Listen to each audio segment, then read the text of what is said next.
we are 2 days away from WrestleMania 41.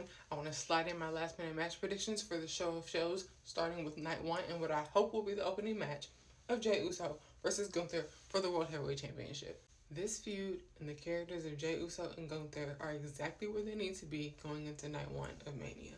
But going back to the end of January at Saturday night's main event when Jey faced Gunther then for the World Heavyweight Championship, myself and many others did not see Jey walking out of San Antonio with that World Heavyweight Championship. Jey put up a good fight that night, but ultimately Gunther ended up being the better man in the ring. That put an even bigger chip on Jey's shoulder and gave him even more of a point to prove. And what a point did he prove when he shocked the world and won the Royal Rumble. And instead of getting to enjoy the pomp and circumstance that should come with being the Royal Rumble winner of the year, here comes a very small percentage of the IWC pushing all their negativity and hateful comments in Jey's direction. And then he picks Gunther as the champion he wants to face at this year's WrestleMania, and damn if all the doubt and negativity doesn't get louder.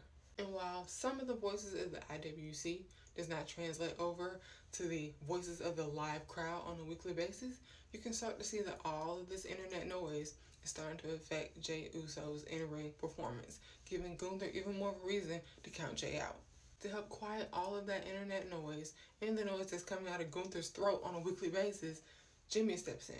And Jimmy's going to show Jey exactly who he needs to be when he takes on Gunther. And he's also going to show that Gunther's just like any other man. And any other man is beatable. And while Jimmy goes in with good intentions, Gunther crosses a line and makes an example out of Jimmy. And in doing so, also zip ties Jey to the ring rope and is swinging or waving the championship in front of him, just to remind him that no matter how close he may get to the title, he'll never be able to actually hold it. And while the circumstances surrounding Jimmy's attack are unfortunate, it's exactly what Jey needed so he could mentally lock in. Jey Uso, as a character and as a man, placed his family at a very high regard. And Gunther has crossed the line, bringing Jey's family into an issue that should have just been between himself and Gunther. He's forced Jey to have to crash out. But Jey can't just crash out mentally and emotionally. He has to physically crash out on Gunther this Saturday. And I hope that the match ends up being much better than what people are already critiquing it to be. Either way, I feel Jey Uso is going to walk out of WrestleMania as your new World Heavyweight Champion. And that's on 4 letters, 1 word. Jey!